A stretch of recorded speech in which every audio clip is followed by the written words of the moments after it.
So do you have a cardio program or are you just winging it? So here in this video, I'll be giving you all the tools to make a cardio workout program. So what you're gonna need is frequency, you're gonna need volume, you're gonna need intensity, and exercise selection. Now all these are gonna depend on your goal and your fitness level. All right, my name is Mende and I'm here to help you look better, feel better, and get stronger through tips and tricks that I've learned through training myself as well as clients. And if you like the video, make sure to like the video, obviously. I want you to subscribe if you like the content, and then comment below if any of this helped you out at all. In this video, I will be somebody who is out of shape and looking to get back into shape. So that's building strength, losing fat, and building endurance. So you can be out of shape and still look good, and that is what cardio is for. First off is frequency. So how often do you work out on cardio? I do think you can do it every day, but I don't recommend doing cardio full time and a full workout on the same day. And if you really have to do your cardio and your workout on the same day, make sure that you work out first and then cardio. The reason for this is AMPK is a hormone that is increased when you do either cardio or endurance type training. And when that is increased, it lowers your protein synthesis by half. If you're trying to build muscle, you need as much protein synthesis as possible. That's why cardio and working out kind of work against each other on the same day. Also, you don't want to spend more than an hour to an hour and 15, maybe an hour 30 at the most at the gym. That's why I say also split up your workouts and cardio, because when you're in there longer, it gives you higher levels of cortisol, and cortisol helps you gain more fat. You're not really helping yourself when you try to do both of those at the same time. And the reason why cortisol is so bad, so cortisol is a stress hormone. Anytime you're stressed, it's okay because you have to stress your body to grow. But if you do stress too long, then it starts becoming more negative side effects. So more fat gain, more fatigue. So that's why you don't want to be in the gym longer than an hour and a half. And then by doing that, a cardio workout is usually an hour and a workout is usually an hour. So you're there for longer. So if you're looking to go into the gym about 5 times a week, then I recommend that you probably work out 3 times a week. By the way, if you're looking to make a workout program, check out the video above. And then if you're coming in for 5 times, that means 2 times a week for cardio. It could be the opposite depending on your goal and how comfortable you feel with working out versus cardio.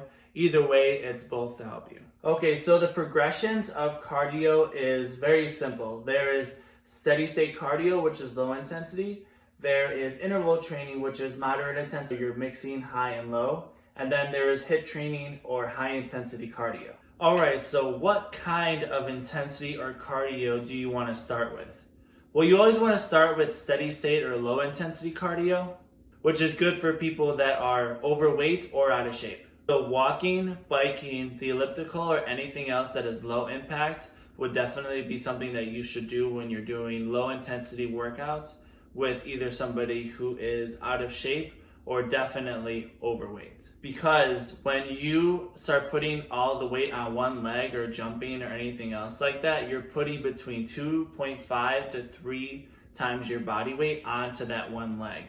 And obviously the joints in that leg are the hips, the knees, or the ankles.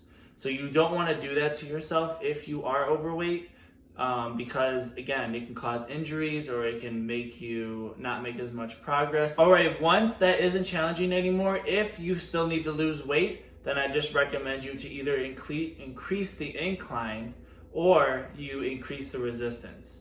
I just still don't recommend running or jogging for somebody who is overweight. But now if you are a little bit in better shape, now the next step is going to be interval training. So interval training can be done with either running, biking, elliptical, anything that is moderate intensity. So you want a time where you have some rest and you want a time where you push yourself a little bit more. All right, and last but not least is HIIT training or high intensity interval training. So HIIT training is for people who are very fit or are pretty fit and they want to get even more fit, or athletes. So you don't even have to get to this stage if you want to just lose weight and look good. This is for like people who are more endurance athletes or really want to push themselves more in their cardio workouts. Now the things you can do in high intensity interval training is basically anything you want, as long as it involves explosiveness, strength, and low rest.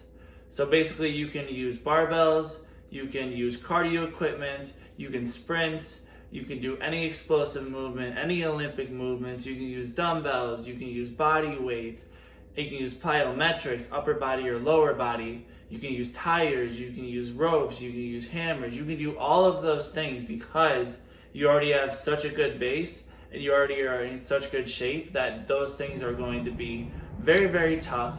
You're not going to get a lot of rest. And again, it's for people who are very fit or people who are pretty fit trying to get very fit, and then athletes as well. Exercise selection and intensity rotation. A lot of people know the first two. They know the kinds of things that they need to do. They know how long they need to do it. But what you don't know is you don't have to do the same cardio every single day. And I don't recommend it, and it doesn't even work after the first few months. So you have to have a different day for a different goal for your workout. So what I mean is you should have a high intensity day and you should have a low intensity day or a high volume day. So that either means more time in the workout or less time in the workout, higher intensity or lower intensity. Just because you don't want to do the same thing because it's boring anyways. And secondly, you don't want to do overuse injury, or you don't want to be doing the same thing over and over and over again, because eventually you'll either get boring, or you could hurt yourself, or you'll just stop making progress overall. As we can see over here, we have day one. So day one is going to be that higher intensity day. So we're going to be doing 30 minutes of cardio on the high incline on the treadmill, and then we're going to go for speed and distance. So we're going to either try to increase the speed or we're going to try to increase the distance in the same amount of time.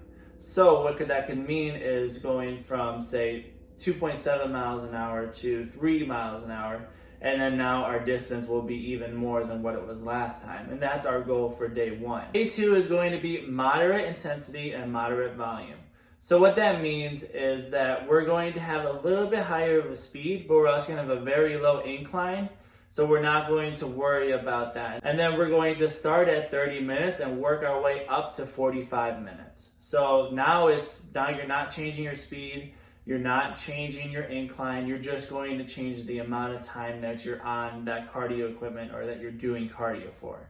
All right, so day three is going to be the low intensity, high volume. So that's going to be on the bike as well. So we're going to put the resistance on 6 for 60 minutes. So now we're still going to go for distance, and we're still trying to increase the speed, but it's over a longer period of time. So when 60 minutes feels easy, or not as challenging as much, then you just increase the resistance because your cardio has gotten better. All right, guys, I hope you really enjoyed watching this video, learning how to make a cardio workout program for yourself. If you did, make sure to like the video, make sure to subscribe as well, turn those notification bells on, and I will see you next video.